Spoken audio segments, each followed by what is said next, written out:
దేవుని వాక్యాన్ని చదువుకుందాం. జకర్యా గ్రంథము 3వ అధ్యాయము మొదటి 10 వచనాలు నాతో కలిసి అందరూ చదవండి.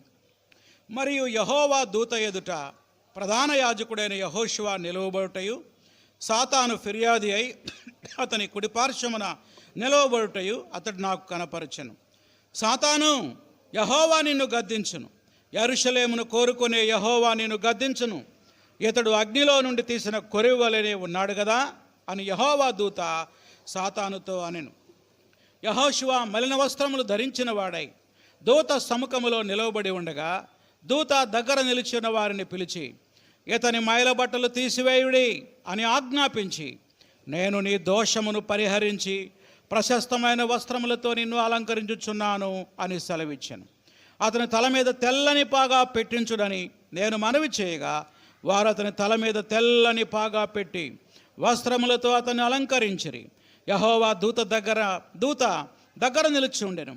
అప్పుడు యెహోవా దూత యెహోషువకి ఇలాగూ ఆజ్ఞ ఇచ్చెను, సైన్యములకు అధిపతిగా యెహోవా సెలవిచ్చినదేమనగా, నా మార్గములో నడుచుచు నేను నీకు అప్పగించిన దాన్ని భద్రముగా గైకొనిన ఎడల నీవు నా మందిరం మీద అధికారివై నా ఆవరణములను కాపాడవాడవగుదువు.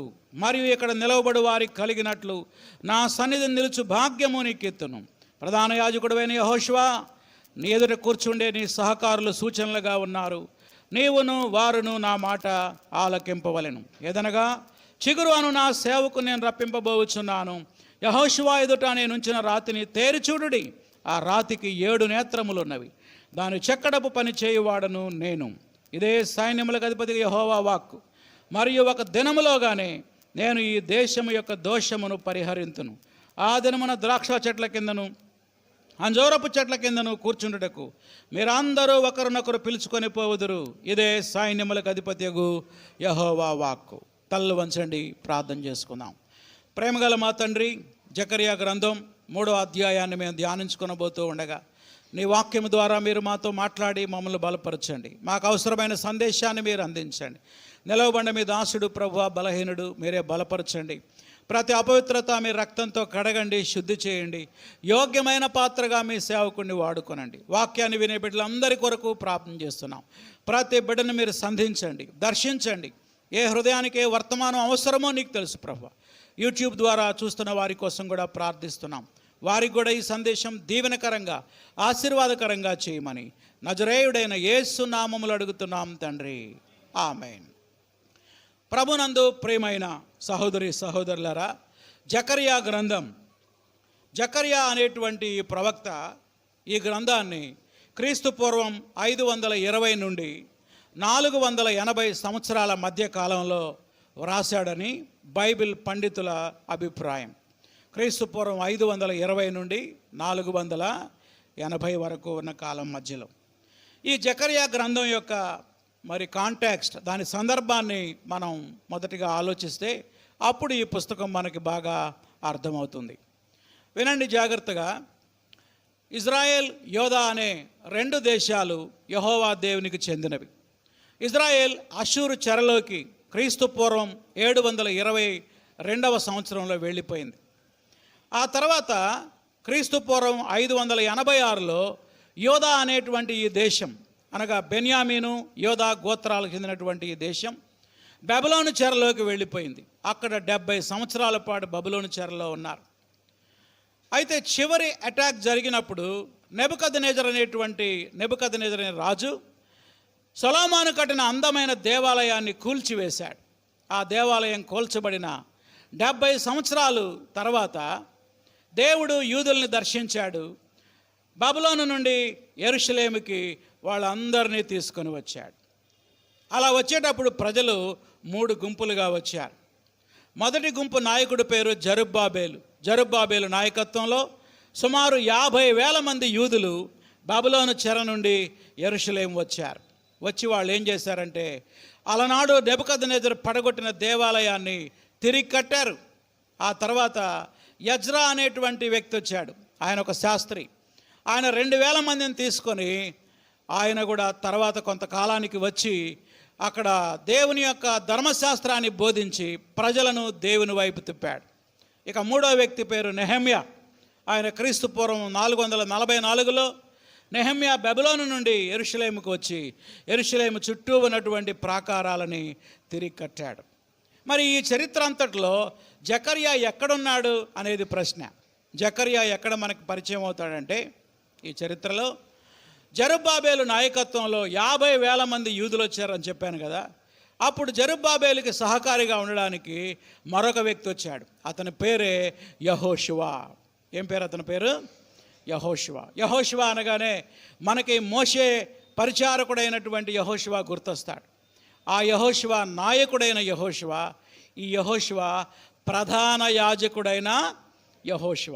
పేరు ఒకటే, కానీ వాళ్ళిద్దరి మధ్య కొన్ని వందల సంవత్సరాల గ్యాప్ ఉన్నది. జెరుబ్బాబేలు యెహోషువ అనేటువంటి ఇద్దరి నాయకత్వంలో కూలిపోయినటువంటి ఆ మందిరాన్ని తిరిగి కట్టడం ప్రారంభం చేశారు. ఎప్పుడైతే మందిరం పని ప్రారంభించారో, పునాది వేశారో, చుట్టూ ఉన్న అన్ని జనులు వచ్చి లేదు లేదు మందిరం కట్టడానికి వీల్లేదు, ఆపేయండి అని మందిర నిర్మాణం పని ఆపేశారు. కంప్లైంట్ లెటర్ రాశారు మాదీయ పారసీక సామ్రాజ్య అధినేతకి. వెంటనే వాళ్ళు ఎంక్వైరీ చేసి మందిరం కట్టడం ఆపేయండి అన్నారు. దాంతో దేవుని మందిరం పని ఆగిపోయింది. ఈ చరిత్ర అంతా ఎజ్రా గ్రంథం మొదటి 6 అధ్యాయాల్లో మనం చదవచ్చు. ఆ తర్వాత జెరుబ్బాబేలు, యెహోషువ వచ్చినటువంటి ఆ యూదులందరూ ఏమనుకుంటున్నారంటే దేవుని మందిరం కట్టే సమయం ఇంకా రాలేదేమో, సరే మన సొంత ఇళ్ళన్నా కట్టుకుందామని ఎవరిల్లు వాళ్ళు కట్టుకోవడం మొదలుపెట్టారు. 14 సంవత్సరాల పాటు దేవుని మందిరం పని ఆగిపోయింది. ఎన్నేళ్ళు? 14 ఏళ్ల పాటు. 14 ఏళ్ల తర్వాత దేవుడు అటు జెరుబ్బాబేలుని ఇటు యెహోషువని ప్రోత్సహించడానికి, బలపరచడానికి 2 ప్రవక్తలని లేపాడు. దేవునికి స్తోత్రం కలుగును గాక. ఎంతమందిని? వాళ్ళిద్దరి పేర్లు ఏంటంటే హగ్గయి, జకర్యా. చూడండి, ఎజ్రా గ్రంథం 5వ అధ్యాయం 1వ వచనంలో వాళ్ళ పేర్లు మనం చూడొచ్చు. ఎజ్రా గ్రంథం 5వ అధ్యాయం 1వ వచనం నేను చదువుతున్నా, దయచేసి గమనించండి. ప్రవక్తలైన హగ్గయి, ఇద్దో కుమారుడైన జకర్యాయు యోధా దేశమందును యెరూషలేమునందును ఉన్న యూదులకు ఇశ్రాయేలు దేవుడైన యెహోవా నామమును ప్రకటింపగా. ఎజ్రా గ్రంథం 5వ అధ్యాయం 1వ వచనంలో ఈ 2 ప్రవక్తల్ని దేవుడు లేపాడు. ఎవరా ఇద్దరు? హగ్గయి, జకర్యా. వీళ్ళ పని ఏంటంటే అటు జెరుబ్బాబేలుని ఇటు ప్రధాన యాజకుడైన యెహోషువని శేషించిన జనాంగాన్ని ప్రోత్సహించడం, వాళ్ళ కోసం ప్రార్థన చేయడం, వాళ్ళని ఎంకరేజ్ చేయడం. వీళ్ళిద్దరి ప్రోత్సాహంతో దేవుని మందిరం పని మళ్ళీ ప్రారంభమైంది. అద్భుతంగా దేవుని మందిర నిర్మాణం కంప్లీట్ అయిపోయింది. దేవునికి స్తోత్రం. ఇప్పుడు మీకు అర్థమై ఉంటుంది జకర్యా ముందున్న పనేంటి? ఆగిపోయిన మందిరాన్ని ప్రజలు తిరిగి నిర్మించేలా ఏం చేయాలి? ఆయన ప్రోత్సహించాలి. హగ్గయి అనేటువంటి ఆయన పెద్ద ఆయన, బహుశా ఆయనకు 60-70 సంవత్సరాలు ఉండొచ్చు. జకర్యా అనేటువంటి ఆయన యవనస్తుడు. ఈయన ఒక 25 ఏళ్ల యవనస్తుడు, 20-30 ఏళ్ల లోపునటువంటి యవనస్తుడు. హగ్గయి 2 అధ్యాయాలు రాస్తే జకర్యా 14 అధ్యాయాలతో కూడిన ఓ పెద్ద పుస్తకాన్ని ఆయన రాశాడు. అయితే జకర్యా అనేటువంటి ఈ ప్రవక్తకి దేవుడు 8 దర్శనాలు ఇచ్చాడు. ఎన్ని దర్శనాలు? 8. చెప్తాను నేను, ఆసక్తి కలిగిన వారు గబగబా రాసుకోండి. నంబర్ 1, 4 గుర్రముల దర్శనం. ఏంటి చెప్పండి? మొట్టమొదటిది 4 గుర్రముల దర్శనం. జకర్యా గ్రంథం 1వ అధ్యాయము 7 నుండి 17 వచనాలు. జకర్యా గ్రంథం 1వ అధ్యాయం 7 నుండి 17 వచనాలు. 2వ దర్శనం 4 కంసాలుల దర్శనం. కంసాలు ఎంతమంది? 4. 4 కంసాలుల దర్శనాన్ని 1వ అధ్యాయం 18వ వచనం నుండి 21వ వచనం వరకు మనం చదవచ్చు. జకర్యా గ్రంథం 1వ అధ్యాయం 18వ వచనం నుండి 21వ వచనం. ఈ రీతిగా 1వ అధ్యాయంలోనే 2 దర్శనాలని మనం చూడవచ్చు. మొత్తం ఎన్ని దర్శనాలు ఉన్నాయి? 8. 8 దర్శనాల్లో మొదటి 2 దర్శనాలు 1వ అధ్యాయంలో చూడవచ్చు. ఇక 3వ దర్శనం కొలనూలు చేతపట్టిన ఒక మనుష్యుడు. కొలనూలు చేతపట్టిన ఒక మనుష్యుడు. కొలనూలు అంటే ఏం లేదు, సర్వేయర్ చేతిలో ఏముంటుంది? ఓ పెద్ద గొలుసు ఉంటుంది. దాంతో ఆయన పొడవెంత వెడల్పెంత అని కొలుస్తూ ఉంటాడు. ఒక సర్వేయరు కూర్చున్నటువంటి దర్శనం 2వ అధ్యాయం అంతా. ఇక 3వ అధ్యాయం 4వ దర్శనం. మలిన వస్త్రములతో ఉన్న యెహోషువ, మలిన వస్త్రములతో ఉన్న యెహోషువ. ఇది నిజం కాదు, ఇది కూడా ఒక దర్శనమే. ఇది 3వ అధ్యాయం. 5వ దర్శనం సువర్ణ దీప స్తంభము. సువర్ణ అంటే బంగారం, బంగారంతో చేసిన దీపస్తంభ దర్శనం. అది 4వ అధ్యాయంలో మనం చూడొచ్చు. అధ్యాయం 4.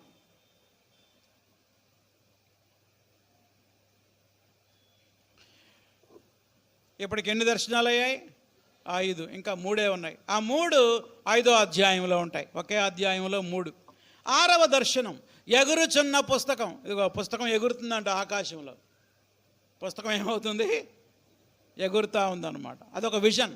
ఎగురుతున్న పుస్తకం 5వ అధ్యాయం 1 నుండి 4 వచనాల్లో ఆ దర్శనాన్ని మనం చూడొచ్చు. 7వ దర్శనం కొల తూములో కూర్చున్న ఒక స్త్రీ. కొల తూములో, కొల తూము, తూము అంటే బుట్ట. అంతకుముందు బుట్టలతో కొలిసేవాళ్ళు. ధాన్యాన్ని దేంతో కొలుస్తారు? బుట్టలు. ఎన్ని బుట్టలు? 20 బుట్టలు, 10 బుట్టలు అనేవాళ్ళు అన్నమాట. అట్లా ఆ బుట్టలో కూర్చుందంట ఒక స్త్రీ. ఇది ఒక విచిత్రమైన దర్శనం. కొల తూములో లేకపోతే కొల బుట్టలో కూర్చున్న ఒక స్త్రీ. 5 నుండి 11 వచనాలు. 5 నుండి 11 వచనాలు. చివరిగా 8వ దర్శనం 4 రథముల దర్శనం. మొదటిదేమో 4 గుర్రాల దర్శనం. ఇదేంటి? 4 రథముల దర్శనం. 6వ అధ్యాయం 1 నుండి 8 వరకు. 6వ అధ్యాయం 1 నుంచి 8 వరకు. 5వ అధ్యాయంలో 2 దర్శనాలు ఉన్నాయి. 6వ అధ్యాయం మొదటి 8 వచనాలలో మరి 4 రథముల దర్శనం. మళ్ళీ ఒకసారి చెప్తాను, చక్కగా రాసుకున్నారో లేదో ఒకసారి చూసుకోండి. మొట్టమొదటిది ఏంటి? 4 గుర్రముల దర్శనం. 1వ అధ్యాయం 7 నుండి 17 వరకు. 2వది 4 కంసాలుల దర్శనం 18 నుండి 21 వరకు. 3వది కొలనూలు చేతపట్టిన వ్యక్తి యొక్క దర్శనం 2వ అధ్యాయం. 4వది మలిన వస్త్రములతో ఉన్న యెహోషువ దర్శనం, అది 3వ అధ్యాయం. 5వది సువర్ణ దీప స్తంభ దర్శనం 4వ అధ్యాయం.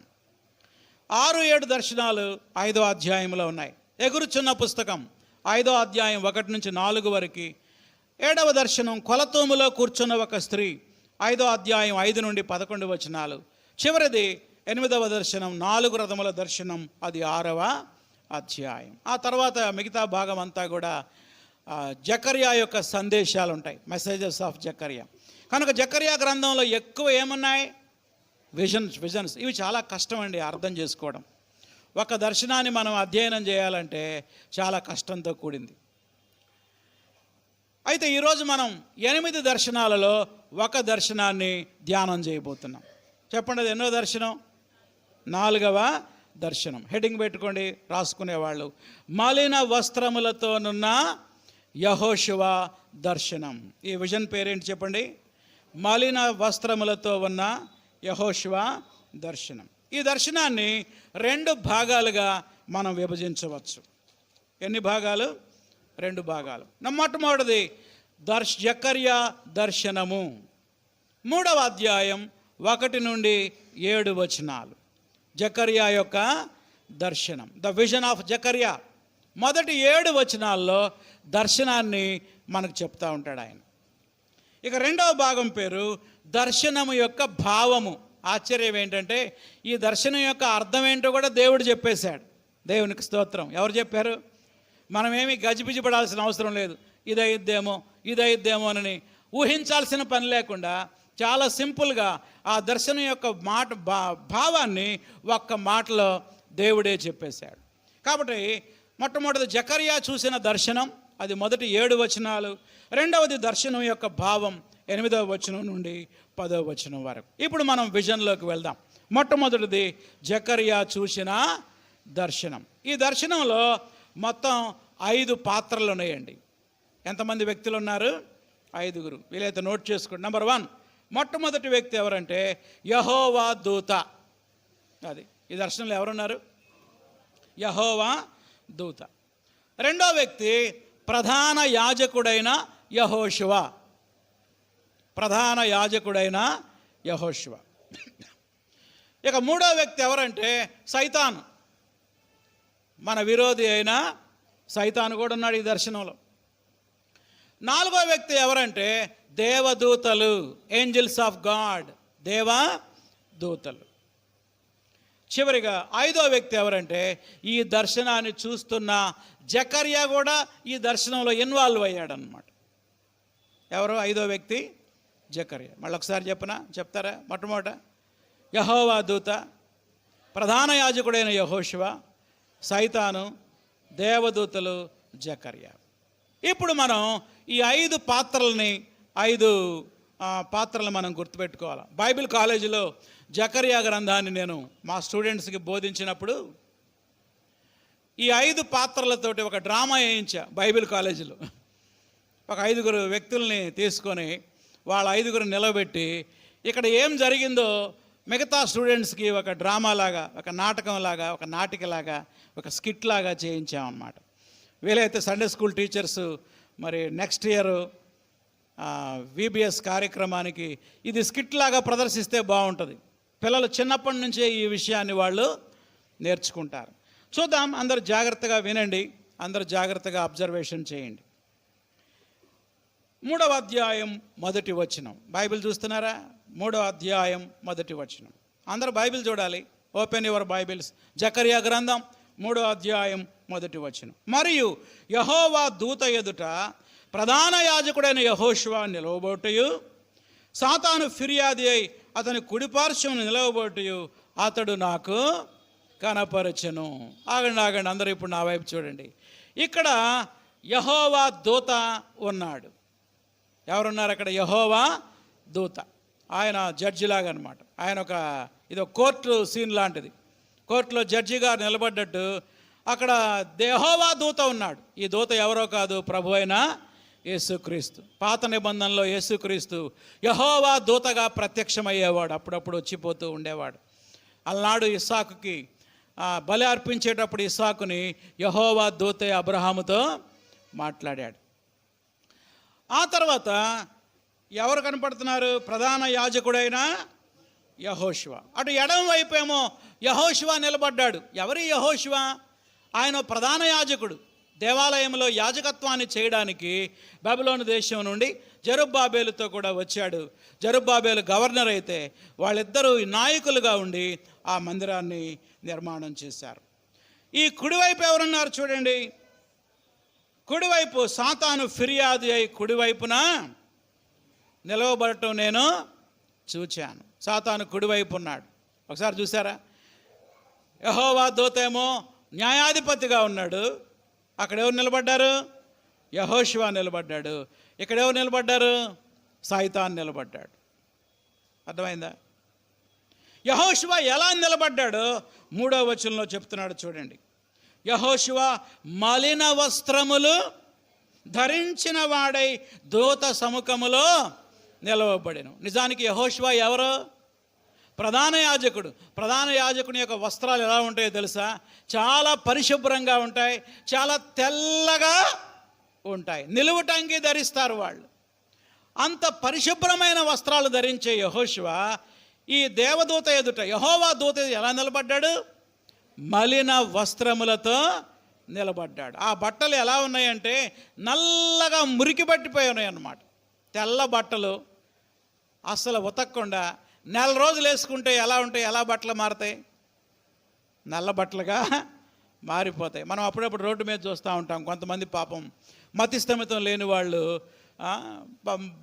వేసుకున్నప్పుడు పాపం మంచి బట్టలు అయి ఉంటాయి, అవి మడ్డిగా మురికిగా నల్లగా ఉంటాయి. భయంకరమైన వాసన వస్తుంది, తట్టుకోలేక దూరంగా వెళ్ళిపోతూ ఉంటాం. అలా నిలబడ్డాడండి ఎవరో? ప్రధాన యాజకుడైన యెహోషువ. ఇప్పుడు సైతాన్ ఏం చేస్తున్నాడో చూడండి. 3వ అధ్యాయం 1వ వచనం. సాతాను ఫిర్యాది అయి నిలబడ్డాడంట.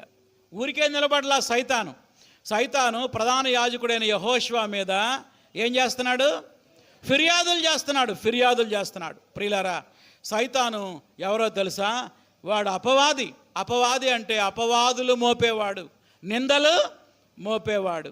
ఈ సత్యాన్ని ప్రకటన గ్రంథంలో మనం చూస్తాం. చూడండి, ప్రకటన గ్రంథం 12వ అధ్యాయంలో అపవాది యొక్క స్వభావాన్ని యోహాను భక్తుడు రాస్తున్నాడు. ప్రకటన గ్రంథం 12వ అధ్యాయం 10వ వచనం చదువుతున్నా నేను. ప్రకటన గ్రంథం 12వ అధ్యాయం 10వ వచనం.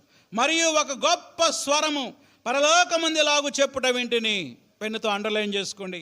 రాత్రింబగళ్ళు మన దేవుని ఎదుట మన సహోదరుల మీద నేరము మోపువాడైన అపవాది పడద్రోయబడి ఉన్నాడు. అది అపవాది రాత్రింబగళ్ళు ఒక డ్యూటీ చేస్తూ ఉంటాడంట. ఏమిటా డ్యూటీ? మన సహోదరుల మీద ఏం మోపుతాడు? నేరాలు మోపుతాడు. అదిగో అందరూ ఇప్పుడు నా వైపు చూడండి. సైతాన్ అంటున్నాడు యేసు ప్రభుతోటి, ఇదిగో ప్రభువా వీడు ఇక్కడ నిలబడటానికి వీల్లేదు, చూసావా ఎంత నల్లటి బట్టలు వేసుకున్నాడు, వీడు పాపి, ఈ పాపి దేవుని సన్నిధిలో నిలబడటానికి అర్హుడు కాడు, ఈ యెహోషువని నరకానికి పంపించండి, వీడు పరలోకానికి పాత్రుడు కాడు, వీడు నరకానికి వెళ్ళాల్సిందే, నరక శిక్ష వీడికి విధించండి అని ఆయన వాదిస్తున్నాడు. అతడు ఎవరు? సైతాన్. కోర్టులో ముద్దాయిని లాయర్లు వాదించినట్లుగా సైతాను వాదిస్తూ ఉన్నాడు. అప్పుడు జడ్జి గారు మాట్లాడుతున్నారు. జడ్జి ఎవరు? ప్రభు అయిన యేసుక్రీస్తు. యెహోవా దూత ఏమన్నాడో చూడండి, 2వ వచనం.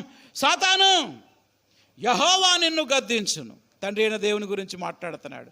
నిన్ను ఎవరు గద్దిస్తారు? యెహోవా గద్దిస్తాడు. యెరూషలేమును కోరుకునే యెహోవా నిన్ను గద్దించును. ఇతడు అగ్నిలో నుండి తీసిన కొరివి వలె ఉన్నాడు కదా అని యెహోవా దూత సాతానుతో అనెను. నిజమే, ఇతడు అగ్నికి ఆహుతైపోవాల్సిందే, అగ్నిలో కాలిపోవలసిన కొరివిల కట్టలాంటి వాడు. కానీ నేనేం చేశానో తెలుసా? అగ్నిలో నుంచి బయటకు తీసేశా. దేవునికి స్తోత్రం కలుగును గాక. నిజానికి ఇతడు నరకానికి వెళ్ళవలసిన వాడే, నరకానికి పాత్రుడే. కానీ నరకానికి వెళ్ళవలసిన వాడిని నేనేం చేశాను? బయటికి లాగాను. మనందరికీ కట్టెల పొయ్యి బాగా తెలుసు. కట్టెల పొయ్యి బగబగ మండుతూ ఉంటే ఒక కర్ర బయటకు తీస్తే దాన్ని ఏమంటారు? కొరివి అంటారు. ఏమంటారు? కొరివి. సగం కాలినటువంటిది.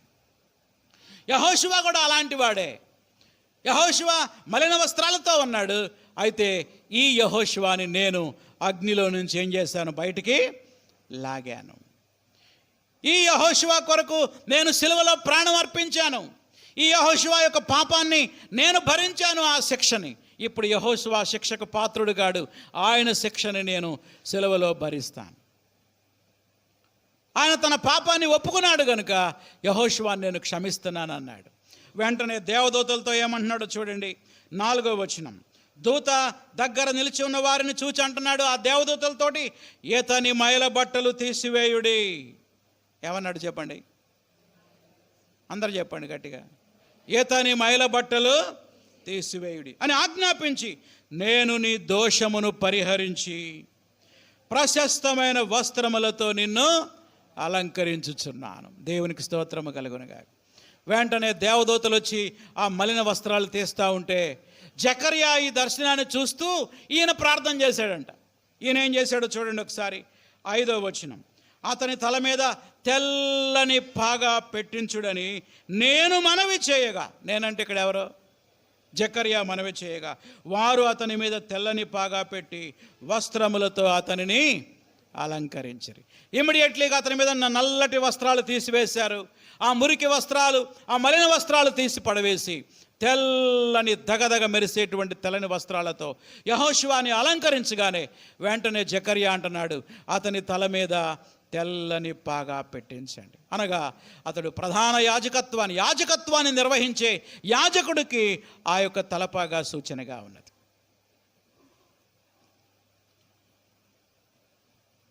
ఇప్పుడు 7వ వచనంలో దేవదూత యెహోవా దూత అనగా ప్రభు అయిన యేసుక్రీస్తు యెహోషువతో అంటున్నాడు, సైన్యములకు అధిపతి యెహోవా సెలవిచ్చినదేమనగా, యెహోషువ నీవు నా మార్గములలో నడుచుచు. పెన్నుతో అండర్లైన్ చేసుకోండి.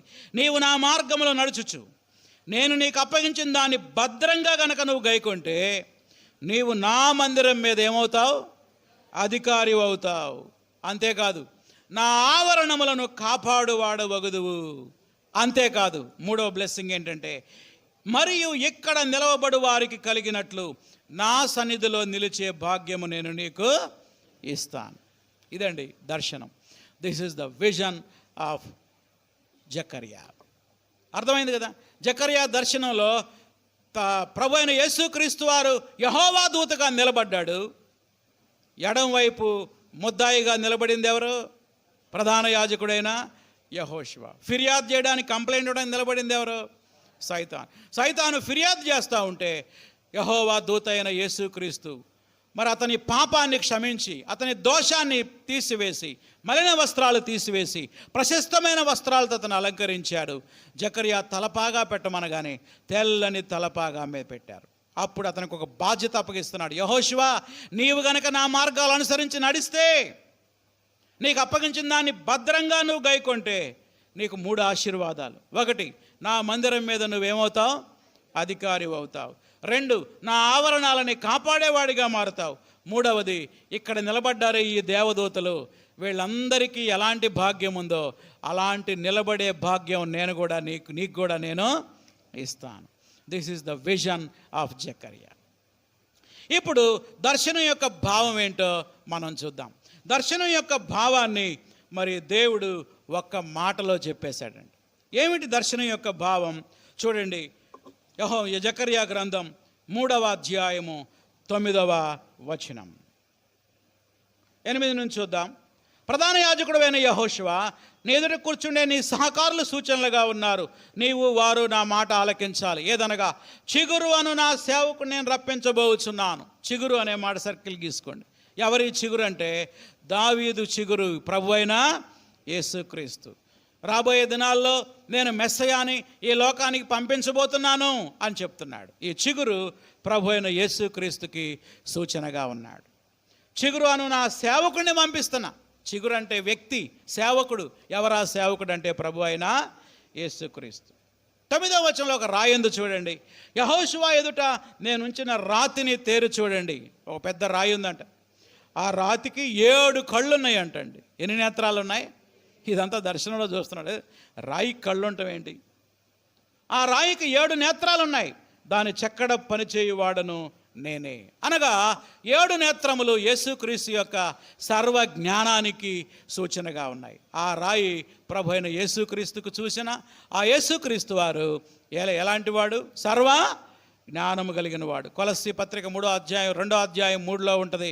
బుద్ధి, జ్ఞానము, సర్వ సంపదలు ఆయన యందే గుప్తమై ఉన్నవి. ఇప్పుడు అసలు ఈ దర్శనం యొక్క భావాన్ని 9వ వచనం లాస్ట్లో చెప్పాడు. మరియు పెన్నుతో అండర్లైన్ చేసుకోండి. ఒక్క దినములోగానే ఏమన్నాడు? ఒక్క దినములోగానే నేను ఈ దేశము యొక్క దోషమును పరిహరింతును. అదండి ఈ దర్శనం యొక్క భావం. దర్శనం యొక్క భావం ఏంటి? దేశము యొక్క దోషమును ఏం చేస్తానంటే దేవుడు పరిహరిస్తాడు. ఆ దినమున అంటే దేవుడు ఆ దోషాన్ని పరిహరించిన రోజున ద్రాక్ష చెట్ల కింద, అంజూరపు చెట్ల కింద కూర్చుండడానికి మీరందరూ ఒకరినొకరు పిలుచుకుంటారు.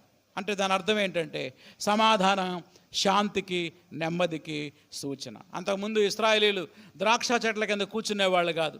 ఎందుకంటే కూర్చుంటే పగవారు వచ్చి, శత్రువులు వచ్చి ఆ వ్యవసాయం పొలంలో ఉన్నటువంటి పండ్లన్నీ కోసుకెళ్ళిపోయేవాడు.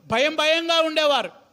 కానీ ఎప్పుడైతే దేవుడు దోషాన్ని పరిహరిస్తాడో అప్పుడు మీరు ద్రాక్ష చెట్ల కింద, అంజూరపు చెట్ల కింద కూర్చొని ప్రశాంతంగా ఉంటారు. అది సమాధానానికి సూచన. ప్రియులరా, మనం ఈ దర్శనం యొక్క భావములో యెహోవా దూత కనబడినట్టు యెహోషువ ఉన్నాడే, ప్రధాన యాజకుడైన యెహోషువ. ప్రధాన యాజకుడైన యెహోషువ ఎవరికి సూచన అంటే నేను 3 విషయాలు చెప్తా, రాసుకోండి. మలిన వస్త్రములు యెహోషువ యొక్క పాపమునకు సూచన. అది మొదటిది. ఎవరి పాపానికి? యెహోషువ యొక్క పాపానికి. రెండవది దేశము యొక్క దోషానికి సూచన. ఇజ్రాయేల్ దేశం, యోధా దేశం యొక్క దోషం, దేశంలో ఉన్న ప్రజలందరి దోషానికి ఎవరు ప్రతినిధిగా ఉన్నారు? యెహోషువ ప్రతినిధిగా ఉన్నాడు. యెహోవా దేవుని 7 పండుగల్లో ఒక పండుగ ఉంటుంది. ఆ పండుగ పేరు ప్రాయశ్చిత్త దినం. ఆ రోజున ప్రజలందరి పక్షంగా ప్రధాన యాజకుడు ఒక మేకని, గొర్రెని వధించి ఆ రక్తం తీసుకొని అందరి పక్షంగా అతి పరిశుద్ధ స్థలంలోకి వెళ్ళి అక్కడ రక్తాన్ని ప్రోక్షిస్తాడు.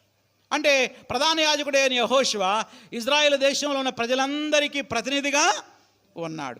ఈ మలిన వస్త్రములతో నిలబడ్డ యెహోషువ యోధా దేశం యొక్క దోషానికి, ఆ ప్రజలందరికీ సూచనగా ఉన్నది. ఇక 3వ సూచన సమస్త మానవాళి యొక్క పాపానికి యెహోషువ సూచనగా ఉన్నాడు. సమస్త మానవాళి యొక్క పాపానికి ఆయన సూచనగా ఉన్నాడు. ఒకసారి మళ్ళీ చెప్పనా, మలిన వస్త్రములు ధరించిన యెహోషువ ఒకటి అతని వ్యక్తిగత పాపానికి సూచనగా ఉన్నాడు. రెండవది దేశము యొక్క దోషానికి సూచనగా ఉన్నాడు. మూడవది సకల మానవాళి యొక్క పాపానికి సూచనగా ఉన్నాడు. రోమాపత్రిక 3:23 ఏముంది? ఏ భేదము లేదు, అందరూ పాపము చేసి దేవుడు అనుగ్రహించే మహిమను పొందలేకపోతున్నారు. ప్రియమైన సోదరి సోదరులారా, నేను దీన్ని మనకు అప్లై చేస్తా ఉన్నా. మలిన వస్త్రాలు ధరించిన యెహోషువ మనందరి దోషమునకు సూచనగా ఉన్నాడు. నీ దోషానికి సూచనగా ఉన్నాడు, నా దోషానికి సూచనగా ఉన్నాడు. మానవుడు జన్మతః పాపి అని చెప్తా ఉన్నాడు. జన్మ పాపం, కర్మ పాపం మనల్ని మలిన వస్త్రాలు ధరించిన వారిగా చేసింది. మురికిగా మనం తయారయ్యాం. దేవుని దృష్టి కంట మన నీతి క్రియలు ఎలా కనపడుతున్నాయి? మురికి గుడ్డల్లా కనపడుతున్నాయి. మనం అనుకుంటున్నాం నా అంత మంచివాళ్ళు ఈ చీరాల్లోనే లేరు అనుకుంటున్నాం. నా అంత మంచివాళ్ళు మా జాన్పేట, జయంతిపేట, మరిమపేటలో లేరు అనుకుంటున్నాం మనం. కానీ మన నీతి క్రియలన్నీ దేవునికి ఎలా కనపడుతున్నాయి? మురికి వస్త్రాలుగా కనపడుతున్నాయి. బైబిల్ చెప్తుంది, పాపం వల్ల వచ్చు జీతము మరణం. మనందరము నరకానికి పాత్రలమే, దేవుని యొక్క శిక్షకు పాత్రలమే. కానీ ప్రభు అయిన యేసుక్రీస్తు వారు 2025 సంవత్సరాల క్రితం మానవుడిగా ఈ లోకానికి వచ్చి మనందరి పాప దోషము కొరకు మనం అనుభవించవలసిన శిక్షని ఆయన శిలువ మీద అనుభవించాడు. ఇందాక మనం బల హెచ్చరికల్లో చూసాం. యెషయా గ్రంథం 53:5 మన అతిక్రమ క్రియలను బట్టి అతడు గాయపరచబడెను, మన దోషములను బట్టి ఆయన నలుగుగొట్టబడెను. నిజానికి యెహోషువ నరకానికి వెళ్ళవలసిన వాడు, అగ్నిలో కాలవలసినటువంటి వాడు. అయితే ఆ యెహోషువ పక్షంగా ప్రభు అయిన యేసుక్రీస్తు శిలువలో తన ప్రాణం అర్పించాడు. నీ కొరకు, నా కొరకు యేసయ్య శిలువలో ప్రాణం అర్పించాడు. అయితే దేవుడు మన దోషాన్ని తీసివేయాలి అంటే మనం ఒక పని చేయాలి. ఏమిటా పని? రండి 1 యోహాను పత్రికలోకి. 1 యోహాను పత్రిక 1వ అధ్యాయం 7వ వచనం ఇలా ఉంది. మొట్టమొదటి 9వ వచనం చదువుకుందాం. దేవుడు మన దోషాన్ని తీసివేయాలంటే ఏం చేయాలి? 1 యోహాను పత్రిక 1వ అధ్యాయం 9వ వచనం. మన పాపములను మనము ఒప్పుకొని నీడల ఆయన నమ్మదగిన వాడు, నీతిమంతుడు గనుక ఆయన మన పాపములను క్షమించి సమస్త దుర్నీతి నుండి మనల్ని పవిత్రులనుగా చేయును. ప్రియమైన సోదరి సోదరులారా, దేవుడు మన దోషాన్ని పరిహరించాలంటే, దేవుడు మన పాపాన్ని కడిగివేయాలంటే మనం వేయవలసిన మొదటి అడుగు ఏంటంటే, come to Jesus with tears. కన్నీటితో ప్రభు అయిన యేసు పాదాల దగ్గరికి రావాలి. వచ్చి మన పాపాన్ని ఏం చేయాలంటే అక్కడ ఒప్పుకోవాలి. మళ్ళీ చదువుతున్నా, మన పాపములను మనము ఒప్పుకొనిన ఎడల, కప్పుకొనిన ఎడల కాదు. ఏం చేయాలి? చాలామంది కప్పుకుంటున్నారండి. చాలామంది రహస్య పాపాల్లో జీవిస్తున్నారు. పైకి మాత్రం బాగానే ఉంటున్నారు, దేవునికి వ్యతిరేకంగా జీవిస్తూ ఉన్నారు. పైకి అంత మంచివాళ్ళు ఈ ఊర్లోనే లేరు అనుకుంటారు, ఈ పట్టణంలో లేరు అనుకుంటారు. కానీ వాళ్ళ హృదయం చాలా భయంకరంగా ఉంది. ప్రియమైన యవనస్తులారా, సహోదరి సహోదరులారా, నీ పాపాన్ని దేవుని దగ్గర ఒప్పుకున్నావా? మన పాపములను మనము కప్పుకొనిన ఎడల కాదు, ఏంటి? ఒప్పుకొనిన ఎడల ఆయన నమ్మదగిన వాడు, నీతిమంతుడు గనుక మన పాపములను క్షమించి సమస్త దుర్నీతి నుండి మనల్ని పవిత్రులనుగా చేయును. ఎప్పుడైతే మన పాపాన్ని ప్రభు దగ్గర ఒప్పుకుంటామో ప్రభు మన పాపాన్ని క్షమిస్తాడు. ఎంత ఘోర పాపినైనా దేవుడు క్షమిస్తాడు. నీ మలిన వస్త్రాలు తీసివేసి రక్షణ వస్త్రాలతో, ప్రశస్త వస్త్రాలతో దేవుడు నిన్ను అలంకరిస్తాడు. 7వ వచనం కూడా చూద్దాం. యోహాను రాసిన 1వ పత్రిక 1వ అధ్యాయము 7వ వచనం కింద నుంచి 2 లైన్లు. ఆయన కుమారుడైన యేసు రక్తము ప్రతి పాపము నుండి మన పవిత్రులనుగా చేయును. ఆ మలిన వస్త్రాలను తీసివేసి యేసుక్రీస్తు తన రక్తములో నీ పాపాన్ని, నా పాపాన్ని కడిగివేసి దేవుడు మనల్ని నూతనమైన వ్యక్తిగా దేవుడు చేస్తాడు. ఈ మాటలు వింటున్న సోదరి సోదరులారా, మీరు దేవుని మందిరానికి వస్తున్నారు, దేవుని వాక్యాన్ని వింటున్నారు, కానీ మారు మనస్సు పొందారా? పాప క్షమాపణ పొందారా? బాప్తిసం తీసుకున్నారా? ఇంకెంతకాలం మారు మనసు పొందకుండా దేవుని మందిరానికి వస్తాం? ఇంకెంతకాలం నీ హృదయాన్ని దేవునికి సమర్పించకుండా మలిన వస్త్రాలతో, మురికి వస్త్రాలతో నీ జీవితాన్ని కొనసాగుతావు? ఒకవేళ ప్రభు అయిన యేసుక్రీస్తు వారి దగ్గరికి నువ్వు రాకపోతే అగ్నిలో నుండి తీసిన కొరివిలాగా కాదు నువ్వు ఉండేది, అగ్నిలో దహించి వేయబడతావు. అక్కడ అగ్ని ఆరదు, పురుగు చావు. భయంకరమైన నరక శిక్ష నీ కొరకు ఎదురు చూస్తూ ఉంది. దేవుడు మన నరకానికి వెళ్ళటం ఇష్టం లేదు, కానీ వాడికి బాగా ఇష్టం. ఎవరికి? సైతానికి. సైతాన్ని నరకానికి తీసుకెళ్ళాలనుకుంటున్నాడు, నీ మీద నేరాలు మోపేవాడుగా ఉంటున్నాడు. సైతాన్ ఏమంటాడంటే, నువ్వు ఎంత ఘోర పాపివి, ఎవరు నిన్ను క్షమించరు, దేవుడు కూడా నిన్ను క్షమించడు, వెళ్ళిపో నువ్వు ఇక్కడి నుంచి అంటాడు. అలా వెళ్ళిపోయి ఆత్మహత్య చేసుకొని నరకానికి వెళ్ళిపోయాడు. ఎవరు? ఇస్కరియోతు యోధ. అదే పేతురు అదే పాపం చేశాడు. పేతురు ప్రభు దగ్గరికి వచ్చి పశ్చాత్తాపడ్డాడు కనుక ప్రభు పేతురుని క్షమించి ఒక గొప్ప దైవజనుడుగా వాడుకున్నాడు. కానీ ఇస్కరియోతు యోధ తిరిగి ప్రభు దగ్గరికి రాలా. సైతాన్ అతన్ని ప్రేరేపించాడు, చచ్చిపో చచ్చిపో చచ్చిపో అని. చివరికి వెళ్ళి చచ్చిపోయాడు, నరకానికి వెళ్ళిపోయాడు. ప్రియమైన సోదరి సోదరులారా, ఇంకా ఎవరైనా మీరు మారు మనసు పొందకపోతే, ఇంకా ఎవరైనా మీలో మీ హృదయాన్ని దేవునికి సమర్పించకపోతే, దేవుడు ఈరోజు నీతో మాట్లాడుతూ ఉన్నాడు. ఇప్పుడే ఇక్కడే నీ పాపాన్ని దేవుని దగ్గర ఒప్పుకో. నీ మలిన వస్త్రములను తీసివేసి ప్రశస్తమైన వస్త్రములతో దేవుడు నిన్ను అలంకరిస్తాడు, తన కుమారుడిగా చేసుకుంటాడు, తన కుమార్తెగా చేసుకుంటాడు. సరే, మారు మనసు పొంది బాప్తిసం తీసుకున్న తర్వాత అప్పుడప్పుడు చాలామంది లోకంలో పాపంలో పడిపోతూ ఉంటారు. వాళ్ళ గురించి యోహాను రాశాడు. చూడండి, యోహాను రాసిన మొదటి పత్రిక 2వ అధ్యాయం. నా చిన్న పిల్లలారా, నా చిన్న పిల్లలారా అంటే వీళ్ళెవరు? క్రొత్తగా మారు మనసు పొంది బాప్తిసము తీసుకున్నవారు. నా చిన్న పిల్లలారా, మీరు పాపము చేయకుండాటకై ఈ సంగతులు నేను మీకు రాస్తున్నా. ఈ 2వ అధ్యాయం అంతా ఎందుకు రాస్తున్నానో తెలుసా? మీరు పాపాన్ని విడిచిపెట్టారు, మారు మనసు పొందారు,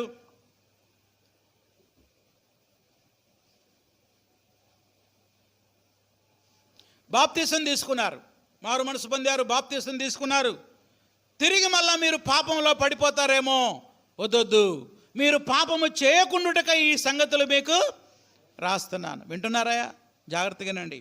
తర్వాత ఏమన్నాడో చూడండి, ఎవడైనను పాపము చేసిన ఎడల, ఒకవేళ నువ్వు పడిపోతే, నువ్వు మారు మనసు పొందావు, బాప్తిసం తీసుకున్నావు, తిరిగి ఒకవేళ నువ్వు పాపంలో పడిపోతే ఏంటి నీ పరిస్థితి? అప్పుడు వస్తాడు సైతాన్ నీ దగ్గరికి. అందరు నా వైపు చూడండి. అప్పుడు వస్తాడు సైతాన్. అసలు నువ్వు నిజంగా మారు మనసు పొందావా? నువ్వు బాప్తిసం తీసుకున్నావా? నువ్వు ఎట్టబోతావు పరలోకానికి? ఎందుకని? నువ్వేం చేసావు? ఇప్పుడు పాపం చేసావు. ఇదిగో నువ్వు దేనికి పనికిరావు, నువ్వు నరకానికి వెళ్ళిపోతావు అని సైతాను మన దగ్గరికి వస్తాడు. అప్పుడు యోహాను భక్తుడు ఏమన్నాడో చూడండి, ఎవడైనా పాపం చేసిన యెడల నీతిమంతుడైన యేసుక్రీస్తునే ఉత్తరవాది తండ్రి యొద్ద మనకున్నాడు. దేవునికి స్తోత్రము కలుగును గాక. భయపడొద్దు. ఎప్పుడన్నా పాపంలో పడిపోతే, ఇంకేముంది, నేను పాపంలో పడిపోయా, ఇక నేను లెగవలేను, నేను ఇక్కడే ఉంటాను, క్రైస్తవ జీవితం జీవించడం ఇక నా వల్ల కాదు, నేను ఎందుకు పనికిరానని ఇక నువ్వు దేవునికి దూరం అవ్వాల్సిన అవసరం లేదు. నీ కొరకు తండ్రి కుడి పార్శ్వమున ఒక ఉత్తరవాది కూర్చొని ఉన్నాడు. ఎవరా ఉత్తరవాది? ప్రభు అయినా యేసుక్రీస్తు. మళ్ళీ చదువుతాను చూడండి, ఎవడైనను పాపము చేసిన యెడల నీతిమంతుడైన యేసుక్రీస్తునే ఉత్తరవాది తండ్రి యొద్ద మనకున్నాడు. ఆయనే మన పాపానికి శాంతికరమై ఉన్నాడు. మన పాపాలకు మాత్రమే కాదు, సర్వలోక పాపమునకు శాంతికరమై ఉన్నాడు. ఆయన అంటాడంట, సైతాను వచ్చి చెప్తాడు తండ్రికి, తండ్రి అడుగడుగు వాడు మారు మనసు పొందాడు, బాప్తిసం తీసుకున్నాడు, చూడు వాడు బతికేలా ఉందో, వీడు నరకానికి పోవాలంటే పక్కనే ఉండి యేసయ్య అంటాడంట, తండ్రి నిజమే వాడు పాపం చేశాడు, కానీ వాడి పాపం కోసం నేను సిలువలో రక్తాన్ని చిందించాను, వాడి పాపాన్ని నేను క్షమించాను, నా రక్తంలో వాడి పాపాన్ని కడుగుతున్నాను, వాడిని క్షమించు తండ్రి అని అక్కడ నిలబడి నీ పక్షంగా నా పక్షంగా తండ్రికి విజ్ఞాపన చేసేవాడు ఎవరు? మన ప్రభు అయిన యేసుక్రీస్తు. కనుక ప్రియమైన సోదరి సోదరులారా, ఒకవేళ మీరు ఎప్పుడైనా పాపంలో పడిపోతే అలాగే ఉండిపోవాల్సిన అవసరం లేదు. తిరిగి మళ్ళా దేవుని దగ్గరికి రావాలి. తప్పిపోయిన కుమారుడు అలాగే ఉన్నాడా? తిరిగి వచ్చాడా? తిరిగి వచ్చినప్పుడు ఏం చేశాడు తండ్రి? చీపో, నేను ముఖం నాకు చూపియొద్దు అన్నాడా? పరిగెత్తుకుంటా వెళ్ళి కౌగిలించుకొని ముద్దు పెట్టుకున్నాడు. నీవు కూడా నీ సెన్స్లోకి రావాలి. నువ్వు తిరిగి దేవుని దగ్గరకు రావాలి, దేవుని సన్నిధికి రావాలి, దేవునికి నీ హృదయాన్ని అర్పించుకోవాలి. నేను 1991లో 1991లో నేను మారు మనసు పొందా. ఇప్పటికి 34 సంవత్సరాలు అయింది ప్రభు దగ్గరికి వచ్చి. ఎన్నోసార్లు సైతాను నా దగ్గరకు వచ్చి చెప్పాడు, నువ్వు అసలు విశ్వాసవే కాదని చెప్పాడు. ఎవరు? సైతాను. నువ్వు అసలు సేవకు పనికిరావు అన్నాడు. నువ్వు పాస్టర్వా? ఎవడు చెప్పాడు నువ్వు పాస్టర్వా అని అన్నాడు. అప్పుడు నాకు గుర్తొచ్చే వాక్యం 1 యోహాను 2:1 ఏంటది? నీతిమంతుడైన ఉత్తరవాది నా పక్షంగా ఉన్నాడు. అవును నేను బలహీనుణ్ణే, అవును నేను పడిపోయిన వాడినే, అవును నేను బలహీనుణ్ణి, నేను దిగజారిపోయిన వాడినే, కానీ నా కొరకు ఒక ఉత్తరవాది అక్కడ ఉన్నాడు. ఆయన పాదాలు పట్టుకొని ప్రభు దగ్గర కన్నీటితో ప్రార్థన చేసేవాడిని. ప్రభువా, ఈ సైతాను నా మీద నేరాలు మోపుతున్నాడయ్యా, ఈ నేరాలన్నీ నేను చేసినయే, కానీ నీ కృప నా మీద చూపించు, నన్ను క్షమించు, నీ రక్తంతో నా పాపాన్ని కడుగయ్యా అని ప్రభు పాదాలు పట్టుకుంటే ప్రభు నా పాపాన్ని క్షమించాడు. నన్ను ప్రశస్తమైన వస్త్రములతో నన్ను అలంకరించి తల మీద తెల్లని పాగా ధరింపజేశాడు. దాని అర్థం ఏంటంటే తిరిగి తన సేవలో వాడుకోవడానికి నన్ను ఏం చేశాడు? సిద్ధపరిచాడు. చివరిగా ఒక ఎగ్జాంపుల్ చెప్పి నేను ముగిస్తా. లూథరన్ సంఘాలని ప్రారంభించినటువంటి దైవజనుడి పేరు మార్టిన్ లూథర్. ఏం పేరు ఆయన పేరు? Martin Luther. ఆ దినాల్లో క్యాథలిక్ క్రైస్తవుల చేతిలో బైబిల్ గ్రంథం ఉండేది, అతి కొద్ది మంది చేతిలో ఉండేది. ఇప్పుడు విశ్వాసులందరి చేతిలో బైబిల్ ఉంది, కానీ ఒక 500 సంవత్సరాల క్రితం మన చేతిలో బైబిల్ ఉండేది కాదు. కేవలం పోప్ చేతిలో మాత్రమే ఉండేది. ఆయన ఏది చెప్తే అది, అంతే. ఆయన ఏది చెప్తే అది. బైబిల్లో ఏముంది ఎవరికి తెలియదు. ఇలాంటి పరిస్థితుల్లో ఒక బైబిల్ కాలేజీలో పాఠం చెప్పడానికి మార్టిన్ లూథర్ గారు రోమాపత్రికని అధ్యయనం చేస్తున్నాడు కూర్చొని. ఆయన కూడా ఒక రోమన్ క్యాథలిక్ గురువే. ఎవరు? Martin Luther. చదువుతూ ఉంటే ఒక వాక్యం వచ్చింది, నీతిమంతుడు విశ్వాస మూలముగా జీవించును. రోమాపత్రిక 1:17. అది చదవగానే ఆయన ఒక్కసారి కుర్చీలో నుంచి పైకి లేచాడు. పోప్ ఏం చెప్తున్నాడు? మీ పాపం పోవాలంటే పాప పరిహార పత్రాలు మీరు కొనుక్కోవాలని చెప్తున్నాడు. బైబిల్ ఏం చెప్తుంది? నీతిమంతుడు విశ్వాస మూలముగా జీవించును. నీ పాపాన్ని నువ్వు ఒప్పుకుంటే చాలు, ప్రభువు నిన్ను క్షమిస్తాడు. నువ్వు దేవుని యందు విశ్వాసం ఉంచితే చాలు. వాళ్ళు అంటున్నారు పాప క్షమాపణ డబ్బుతో కొనుక్కోవాలంటున్నారు. అప్పుడు వెంటనే లేచి వెళ్ళి తన స్టూడెంట్స్ ముందు తాను గ్రహించిన ఈ సత్యాన్ని బోధించాడు. ఇదిగో మన పోపులు చెప్తుందంతా అబద్ధం, బైబిల్ చెప్తుంది నిజం అని చెప్పి ఇమ్మీడియట్లీగా బైబిల్ గ్రంథాన్ని జర్మనీ భాషలోకి తర్జుమా చేశాడు. సామాన్య ప్రజలు మాట్లాడుకునే భాషలోకి తర్జుమా చేసి అందరికీ బైబిల్ పంచడం మొదలుపెట్టాడు. ఆ తర్వాత అది ఇంగ్లీష్ భాషలోకి వచ్చింది. ఇప్పుడు తెలుగు భాషలోకి వచ్చి నీ చేతిలో నా చేతిలో బైబిల్ వచ్చేసింది. ఇలాంటి ఉద్యమం చేస్తూ ఉంటే ఊరుకుంటారా? మార్టిన్ లూథర్ని చంపడానికి పోపులు ఎన్నో ప్రయత్నాలు చేశారట. చాలాసార్లు ఆయన నిరాశలోకి వెళ్ళిపోయాడు. ఒకరోజు రాత్రి పండుకొని నిద్రపోతూ ఉంటే సైతాన్ వచ్చి తట్టి లేపాడంట. లే అని. మార్టిన్ లూథర్ అలా లేచి చూసి, ఓ నువ్వంటరా అని మళ్ళీ పడుకున్నాడంట. అంటే లెక్క చేయలేదన్నమాట ఎవరిని? సైతాన్. మనమైతే గడగడ వడికిపోతాం అనమాట. నేను ఎవరో అనుకున్నాను, పడుకున్నాడు. మళ్ళా లేపాడంట. మళ్ళా చూసి ఇసుకి వాగని పడుకున్నాడు. మళ్ళా లేపి, ఏందిరా గొడవ, ఏంది నీ గొడవ అంటే, అదిగో చూడు నువ్వు ఎన్ని పాపాలు చేసావో చూపిస్తానని చెప్పి ఓ పెద్ద బోర్డు, వైట్ బోర్డు ఉంది, దాని మీద చాలా పాపాలు రాశాడు. అవన్నీ నిజంగా మార్టిన్ లూథర్ చేసినయే, చేయని కాదు. ఒక్కొక్కటి చదువుతూ ఉంటే అవును చేసావా, అవును చేసావా, అవును చేసావా, అవును. వెంటనే మార్టిన్ లూథర్ గారు ఆయన టేబుల్ మీద ఒక సిరాబుడ్డి ఉంది, ఎర్ర సిరాబుడ్డి, అది పగలగొట్టి ఇసిరేసాడంట. అక్కడి నుంచి ఆ ఎర్ర సిర పాపాల మీద కారుతా ఉంది. మొదటి యోహాను పత్రిక 1:7 చెప్పాడు, యేసు రక్తము ప్రతి పాపము నుండి నన్ను పవిత్రులుగా చేసింది. అవును అపవాది, ఇవన్నీ నేను చేశాను, కానీ ప్రభు అయిన యేసుక్రీస్తు వారి రక్తం నా ప్రతి పాపము నుండి నన్ను కడిగి వేసింది. ఇప్పుడు నేను క్రీస్తులో నీతిమంతుడిని. దేవునికి స్తోత్రం. నా మలిన వస్త్రాలు తీసివేసి ప్రశస్త వస్త్రాలతో దేవుడు నన్ను కప్పాడు. ఎప్పుడైతే ఈ వాక్యం చదివాడో సైతాను పారిపోయాడంటగా, అంతే. అప్పుడప్పుడు సైతాను మనకి అనుమానం పుట్టిస్తాడు. అసలు నువ్వు నిజంగా విశ్వాసివేనా అంట, నువ్వు నిజంగా దేవుని బిడ్డవేనా, నిజంగా దేవుని బిడ్డవేనా? అలా అనుమానం తెప్పించేవాడు ఎవరు? సైతాన్. అప్పుడు చెప్పు, ఈ వాక్యాన్ని గుర్తు చేసుకో.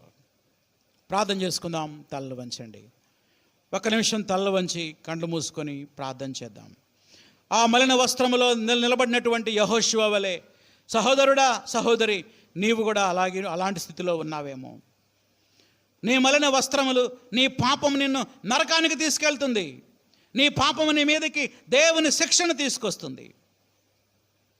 కనుక ఒక్క నిమిషం ఆలోచించు, ప్రార్థన చేయి. ప్రభువా, నేను పాపినయ్యా, నన్ను క్షమించు. నా కొరకు నీ సిలువలో రక్తాన్ని చిందించావయ్యా, నీ రక్తంతో నా పాపాన్ని కడుగయ్యా అని ఇంకా ఎవరైనా మారు మనసు పొందకపోతే ఇప్పుడే మీ పాపాన్ని ఒప్పుకొనండి. ఇప్పుడే పశ్చాత్తాపడండి. ఇక్కడే మీ హృదయాన్ని దేవునికి సమర్పించండి. మారు మనసు పొంది బాప్తీసం తీసుకొని అప్పుడప్పుడు పాపంలో పడిపోతున్న సహోదరి సహోదరులారా, భయపడొద్దు. తిరిగి మళ్ళా దేవుని దగ్గరికి రండి. క్రీస్తు అనే ఉత్తరవాది మనకున్నాడు. సైతాను పుట్టించే అనుమానాలకి లొంగిపోయి క్రీస్తుకు దూరం అయిపోతున్నావేమో. వద్దు, నువ్వు తప్పిపోయిన కుమారుడు తిరిగి వచ్చినట్లుగా తండ్రి వద్దకు తిరిగిరా. ప్రభువు నిన్ను క్షమిస్తాడు. ప్రార్థన చేసుకుందాం. ప్రేమగల మా తండ్రి, జకర్యా గ్రంథం 3వ అధ్యాయాన్ని ధ్యానించడానికి మీరు కృప చూపించారు. మలిన వస్త్రముతో నిలవబడిన యెహోషువ నరకానికి, మరణానికి పాత్రుడైనప్పటికీ నీవు అతన్ని ప్రేమించి ఆ మలిన వస్త్రాలను తీసివేసి దేశం యొక్క దోషాన్ని ఒక్క దినములోనే కడిగి వేసిన దేవా, నీకు వందనాలు. నా యొక్క పాపాన్ని, నా యొక్క అపవిత్రతని నీ రక్తంలో కడిగి శుద్ధి చేసిన దేవా, నీకు వందనాలు. ఈ సమయంలో ఎంతమంది తమ పాపం విషయమై పశ్చాత్తాపడుతున్నారో వారి పాపాన్ని మీరు క్షమించండి.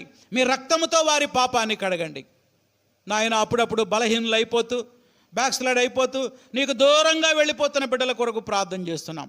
వాళ్ళు తప్పిపోయిన కుమారుడు తిరిగి నీ తండ్రి వద్దకు వచ్చినట్లుగా వారు మరలా నీ సన్నిధికి రావడానికి సహాయం చేయండి దేవా.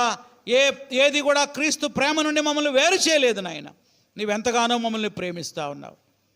ప్రతి ఒక్కరు తమ పాపం విషయమై పశ్చాత్తాపడి మలిన వస్త్రాలు తీసివేసుకొని ప్రశస్తమైన వస్త్రములతో అలంకరించబడటానికి సహాయం చేయండి. ఎవరు నశించిపోవడం నీకు ఇష్టం లేదు ప్రభువా. అందరూ అంతటా మారు మనసు పొందాలని నువ్వు కోరుకుంటున్నావు. ఈ వాక్యమైన ప్రతి బిడ్డ తమ హృదయాన్ని, తమ జీవితాన్ని సమర్పించుకొని నీ బిడ్డగా మారే కృప ప్రతి ఒక్కరికి దయచేయమని, ఈ వారమంతా మీ కృప, మీ కాపుదల నిమ్మని నజరేయుడైన యేసు నామములు అడుగుతున్నాం తండ్రి, ఆమేన్. ప్రభు యేసు రక్తమే జయం, అపవాది క్రియలకు లయం, అపవాది క్రియలకు లయం. ప్రభు యేసు రక్తమునకు సంపూర్ణ విజయం, అపవాది క్రియలకు అనంత నాశన. హల్లెలూయా, స్తుతి స్తోత్రం, ఆమేన్. మన తండ్రి అయిన దేవుని ప్రేమ, ప్రభు అయిన యేసుక్రీస్తు కృప, పరిశుద్ధాత్మ అన్యోన్య సహవాసము, కాపుదల ఇప్పుడు ఎల్లప్పుడు సదాకాలం మనకు తోడై ఉండును గాక. ఆమేన్.